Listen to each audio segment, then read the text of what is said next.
성경을 볼 때 우리가 오해하기 쉬운 것, 그래서 주의해야 하는 것은 성경에는 대단히 훌륭해 보이는 사람들이 많이 등장하죠.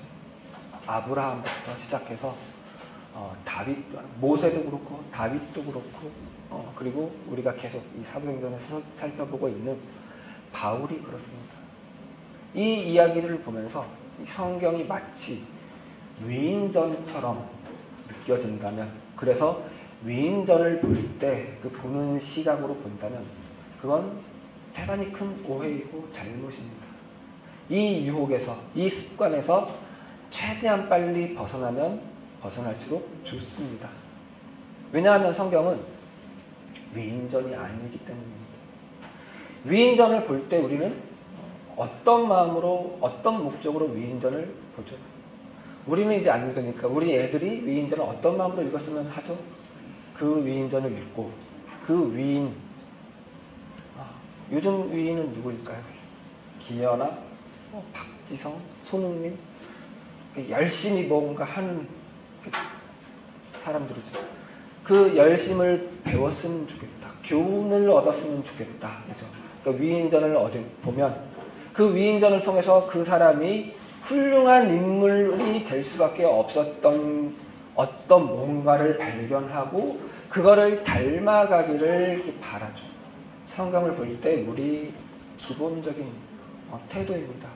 아브라함을 보면서, 모세를 보면서, 다윗을 보면서, 그리고 바울을 보면서, 야, 이렇게 훌륭했구나. 어떻게 이렇게 훌륭할 수가 있었지? 내가 이런 상황이 되면 나는 이렇게 할 수 있을까? 이렇게 하려고 노력해야 해. 그러면서 성경을 보는 경우가 참 많았죠. 물론 그게 완전히 잘못됐다고 할 수는 없습니다. 그렇게 볼 수 있다면, 그렇게 볼 수 있고 그걸 아무런 부담감이나 어려움 없이 구현해낼 수 있다면 훌륭하십니다. 그러나 대개는 그렇지 않죠. 자꾸 바울은 이러니까 바울이지. 나는 그냥 바울 선생 존경하고 말래. 성경에 나온 인물들은 이쯤 됐으니까 성경에 나왔지.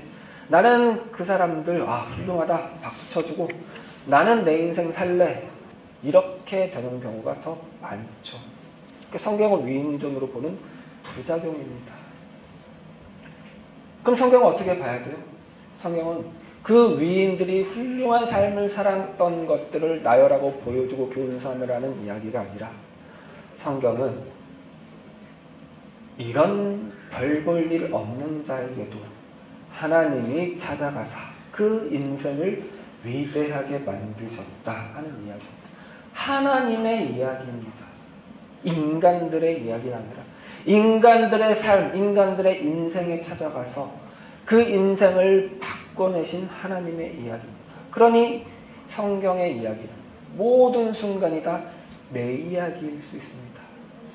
나는 그 성경에 나온 위인들을 닮아가야 하는 것이 아니라 내 인생이 어느 순간, 어느덧 그 성경에 나온 인물들과 같은 삶을 살고 있다는 것을 발견하라는 이야기입니다. 왜요? 하나님이 그들에게 일하셨던 것처럼 내게도 이렇게 일하셨으니까. 그래서 나는 어느 순간 내 인생의 어떤 순간은 아브라함과 같고, 어떤 순간은 모세와 같고, 어떤 순간은 다윗과도 같고, 또 어떤 순간은 바울과도 같습니다. 오늘 그런 이야기를 보여주고 있습니다. 그런데 이 오늘 본문을 위인전 보는 태도로 보면 다 많은 주석들이 그렇게 봐요. 그러면 이 바울이 얼마나 훌륭했는지 칭찬하기 바쁩니다. 왜 그렇게 칭찬을 하려고 하냐면 별로 칭찬할 게 없는 구석이기 때문입니다. 오늘 본문은. 지난주 본문에서 바울이 그가 로마 시민인 것을 밝힘으로써 정치적인 우위에 섰다고 그랬죠. 그걸 이용해서 바울은 사내들인 공의회에서, 유대 최고의 의결기관인 사내들인 공의회에서 발언할 기회를 얻었습니다. 그러니 바울이 얼마나 마음속으로 뭔가를 정리하고 준비해서 말을 하려고 벼르고 있었겠어요. 그런데 오늘 본문에서 바울은 그렇게 많은 발언을 하지 못했습니다. 그러니까 오늘 본문은 사내들인 공회에서 한 바울의 설교이거나 바울의 증언이라고 제목을 붙일 수가 없습니다. 오히려 제목을 붙인다면 사내들인 공회에서 생긴 사건, 바울이 겪은 일, 이렇게밖에 말을 할 수가 없습니다. 그러니까 바울로서는 뭔가 말을 하려고 잔뜩 벼르고 있던 바울로서는 실패한 순간입니다. 왜 그랬냐면 바울이 이제 처음에 그 유대 지도자들 앞에서 나는 양심에 거리낌 없이 양심에 따라서 하나님을 섬겼다. 이렇게 말을 시작하자마자 대제사장 아나니아가 입을 치라고 했습니다. 왜냐하면 그 사내들인 공회에서는 그 어떤 거짓도 말해주면 안 되기 때문입니다. 대제사장이 볼 때는 바울의 그 말이 거짓말이라 이거죠. 그래서 입을 쳐서 얼른 그 입을 막아버리라, 그런 뜻이었습니다. 그랬더니 바울이 화가 났습니다. 아니, 여기는 정당한 재판 과정을 거쳐서 죄의 유무를 판별하는 곳인데 그런 사람 가운데 하나인 네가 그런 정당한 절차 없이 나를 죄인 취급하고 지금 내 말을 거짓말 취급하느냐? 이 회칠한 벽아, 이렇게 말합니다. 그러니까 회칠한 벽이라는 것은 그 내부는 무덤입니다. 그 무덤에서는 시체가 썩어가고 부패하고, 그런데 그 밖은 하얀 칠을 해놔서 깨끗해 보이는, 그러니까 겉다르고 속다른 자라고 지금 바울이 화를 내면서 비난을 했습니다. 그러자 다른 사람들이 네가 감히 이 사내들인 공의회에서 의장을, 대제사장을 능멸하려 하느냐? 그건 말도 안 되는 짓이다. 그랬더니 바울이 당장 태도를 바꿨습니다. 왜냐하면 율법에 백성의 관원을, 백성의 관리를 비방하면 안 된다고 되어 있기 때문입니다. 그래서 바울이 얼른 잘못을 인정하죠. 나는 네가 그 사람이 대제사장인 걸 몰랐다. 내가 잘못했다. 그리고 나서 이제 6절인데요. 6절 같이 한번 읽어보겠습니다. 바울이 그중 일부는 사두개인이요 다른 일부는 바리새인인 줄 알고 공회에서 외쳐 이르되 여러분 형제들아, 나는 바리새인이요 또 바리새인의 아들이라. 죽은 자의 소망 곧 부활로 말미암아 내가 신문을 받노라. 이렇게 바울이 한마디 했는데 바로 가로막히고 바울이 했던 말 때문에 문제가 돼서 그걸 잘못을 인정해야 되는 상황으로 갑자기 바뀌자 바울이 작전을 바꿨습니다. 여기선 내가 말이 먹히지가 않는구나. 그리고 이 공의회에 모인 사람들의 구성을 봐서 최대한 이걸 활용하자. 그래서 작전을 바꾸고 나는 지금 죽은 자들의 소망인 부활 때문에 신문을 받고 있다고 말을 해서 이 공의회의 관심이 바울이 아니라 부활에 있는 것으로 바꿔버렸습니다. 그래서 바울의 죄의 유무를 묻는 것에서 부활에 관한 논쟁으로, 분쟁으로, 다툼으로 이렇게 바꿔버린 것이죠. 이 배경에는 이 사두개인들과 바리새인들의 믿음의 차이가 있습니다. 이미 사두개인들에 대해서는 우리가 마가복음을 볼 때도 또 사도행전을 보는 중에서도 여러 차례 이야기했던 기회가 있었습니다. 사두개인, 사독의 후예들, 사독의 자손들이라는 뜻이라고 그랬죠.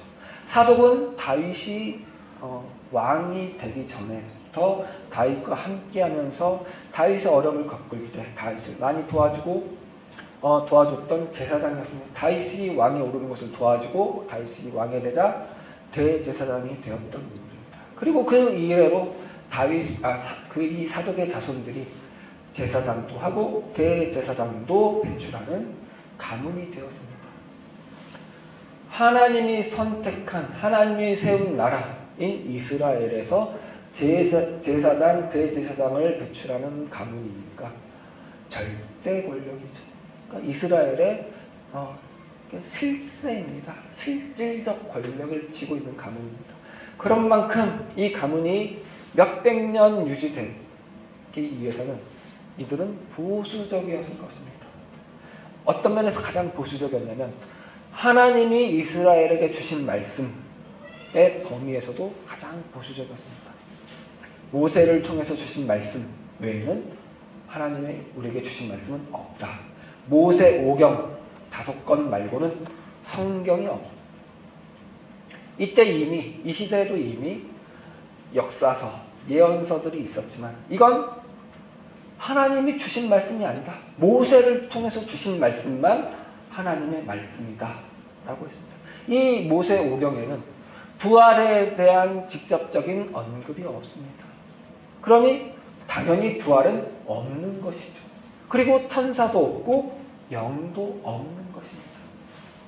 이에 반해서 바리새인들은 역사서도 예언서도 모두 다 하나님이 어떤 경로를 통해서 어떤 사람들을 통해서 우리에게 주신 말씀으로 받아들이는 자들입니다. 그래서 예언서에 있는 말씀들 하나님이 이 다음 시대가 되면 다음 세대가 되면 인류의 역사가 종말을 맞이하면 하나님이 온전히 다스리는 나라가 올 것이다. 그 시대가 되면 죽었던 의인들이 부활할 것이다 라는 소망을 가지고 있었습니다. 그리고 그 과정에서 하나님이 천사도 보내실 수 있고 어떤 영이 부활을 소망하는 영이 있을 수 있다는 데까지 그들의 믿음이 확장되어 있었습니다. 이 차이를 지금 바울이 노린 것이죠. 그리고 활용한 것이죠.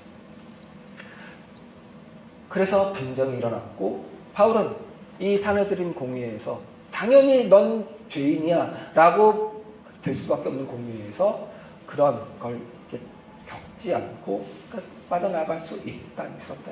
그러니까 바울은 일단 그가 말했던 대로 양심에 꺼리낌 없이 살았던 자, 그리고 이렇게 지혜로운 자, 그러면서도 그가 잘못한 것을 당장 인정할 수 있는, 특별히 하나님의 법 안에서라면 언제든지 잘못을 인정하는 자, 그리고 이렇게 기지를 발휘할 수 있는 자, 순간 상황 파악을 해서 이렇게 이제 막 묘사를 합니다.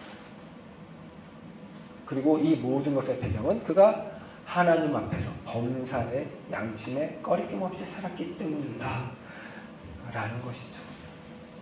물론 그렇게 볼 수 있습니다. 바울이 그런 사람이었을 수 있습니다. 그런데 문제는 그렇게 보면 우리 본문 안에서 해결하지 못하는 게 하나가 있습니다. 11절 말씀입니다. 11절 같이 보겠습니다. 그날 밤에 주께서 바울 곁에 서서 이르시되 담대하라. 내가 예루살렘에서 나의 일을 증언한 것 같이 로마에서도 증언하여야 하리라 하시니. 성경에서 담대하라 그러면 그 상황은 어떤 상황이라고 그랬죠? 그 담대하라는 말을 들은 인물이 담대할 수 없는 상황이라고 그랬죠. 지금 웃지 마세요. 안 웃고 있는데 웃지 마세요. 그러진 않잖아요. 그럼 웃지 마세요 하는 사람 미친 분이죠. 지금 바울이 그가 의도했던 대로 모든 일이 다 이루어졌다 쳐요. 지금 그런 상황이잖아요. 그렇게 봤잖아요, 지금. 그러면 바울이 지금 상황은 어떻겠어요? 내가 기지를 발휘해서 그 위기를 모면하고 내가 의도한 대로 다 됐어. 그런 마음이 있다면 담대하라는 말을 들을 이유가 있겠어요? 없죠. 지금 바울이 뭔가 쫄아 있어요. 뭔가 두려워요. 뭔가 위기감을 느껴요. 뭔가 잘못됐다고 판단하고 있어요. 그런 상황이니까 담대하라고 이렇게 하신 거겠죠. 그런데 그게 적어도 죽음의 위협을 그렇게 느껴서 그리고 죽을 고비를 이렇게 숱하게 넘겨서 그런 것만은 아닐 거예요. 왜냐하면 그건 너무 새삼스러운 거예요. 우리 사도행전 이야기에서 바울은 이미 20년 내내 매일매일이 죽을 고비를 넘기는 삶이었습니다. 그랬으면 매일매일 예수님이 오셔서 담대라고 했어야죠. 새삼스럽게 지금 이렇게 죽을 고비를 넘겼다고 그러는 건 아닐 거라고. 물론 그렇게 볼 수도 있을 수도 있어요. 왜냐하면 이틀 상간에 3번이나 죽을 고비를 넘긴 거거든요. 그러나 만약에 그것 때문이 그것이 전부였다면 지금 이 순간 말고 그 전날 왔어야죠. 예루살렘 성전에서 억울하게 붙잡힌 날. 그래서 억울하게 붙잡힌 정도가 아니라 막 이렇게 그를 붙잡은 사람들이 죽이려고 때려서 죽을 뻔한 그날 오셔서 이렇게 말씀하셨어요. 담대하라. 내가 너와 함께하마. 이렇게 말을 했어야죠. 그러니까 그것보다 더 다른 근원적인 이유가 있겠죠. 그 이유는 이 뒷말에서 다시 찾을 수 있습니다. 담대하라 뒤에 다시 한번 읽어볼까요? 네가 예루살렘에서 나의 일을 증언한 것 같이 로마에서도 증언하여야 하리라. 이렇게 말씀하셨다. 왜 이렇게 말씀하셨을까요?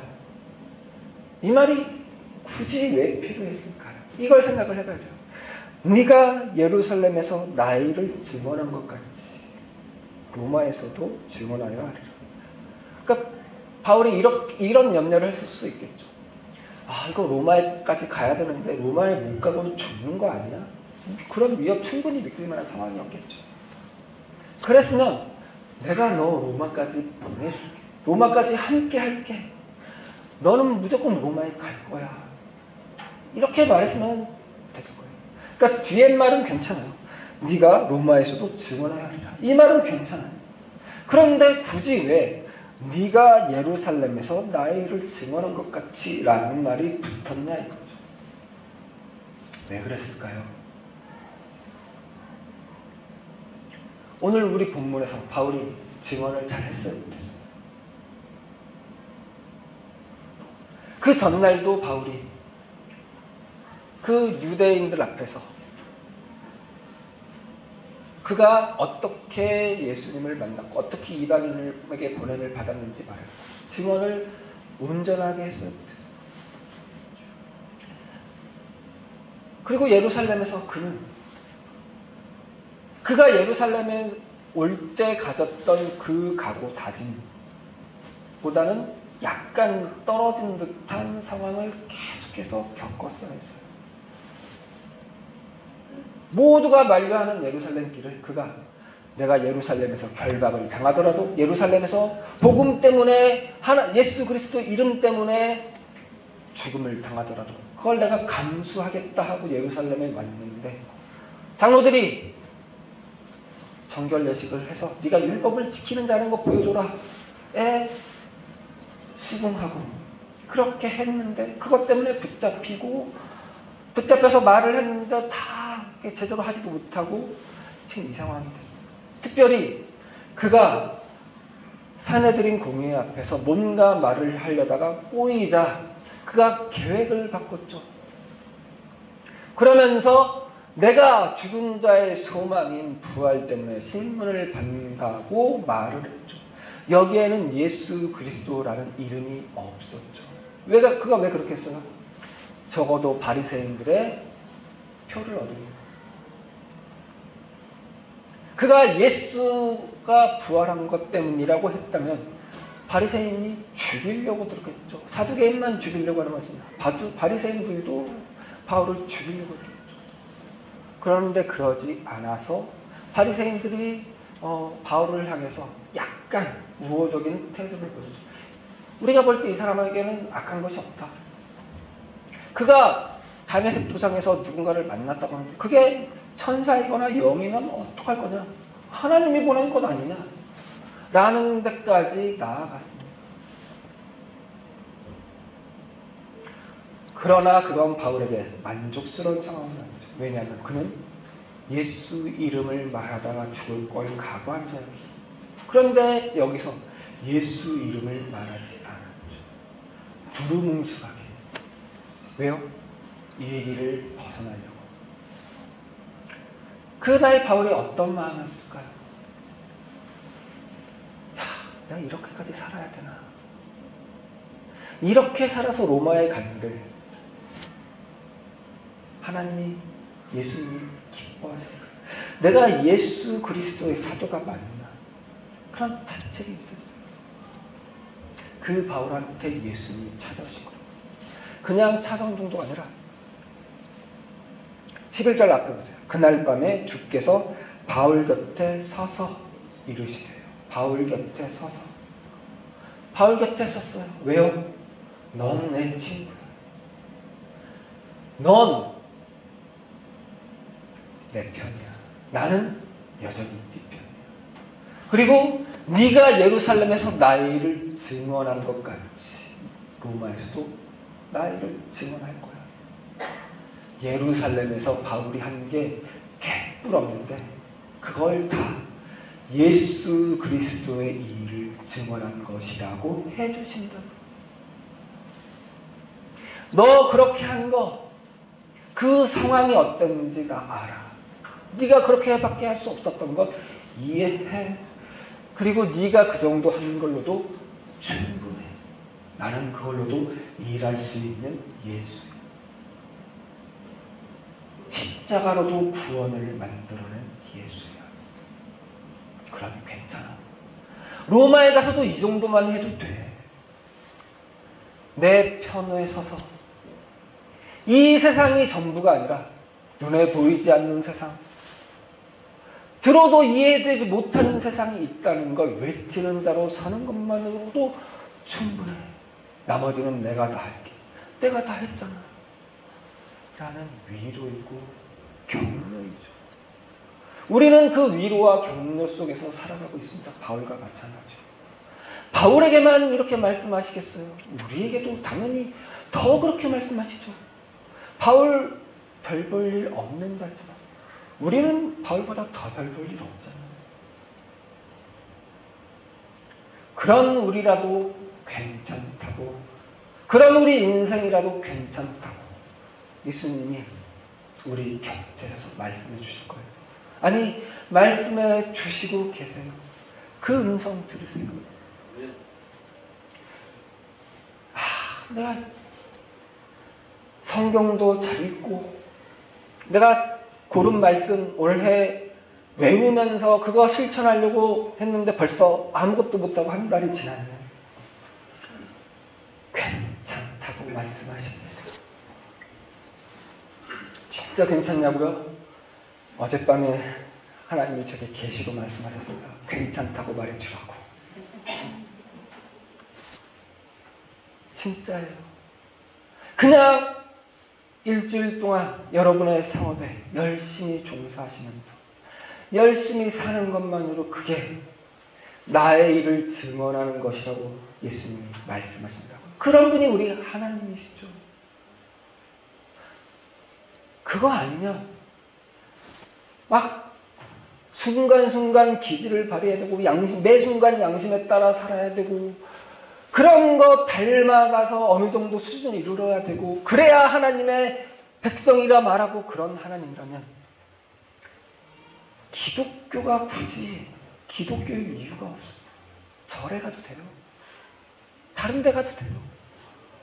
그러나 그런 많은 다른 종교들이 나름의 자기의 구원을 말하고 좋은 길을 보여주지만 그게 아무것도 아니고 오직 기독교에만 유일한 길이 있다고 말하는 거예요. 우리의 그런 별 볼 일 없는 인생에도 불구하고 그 별 볼 일 없는 인생을 위대한 인생으로 만들어 내주시는 하나님의 구원이기 때문이죠. 하나님의 은혜가 있기 때문이죠. 우리 인생은 그 하나님의 일하심에 붙잡힌 인생이라. 그 하나님의 일하심 다시 한번 의지하면서 일주일 동안 하나님의 백성으로 담대하게 나는 하나님의 백성이라고, 담대하게 나는 인생교회 성도라고 외치면서 살아가시는 우리 성도님들 되시기 바랍니다. 기도하시겠습니다.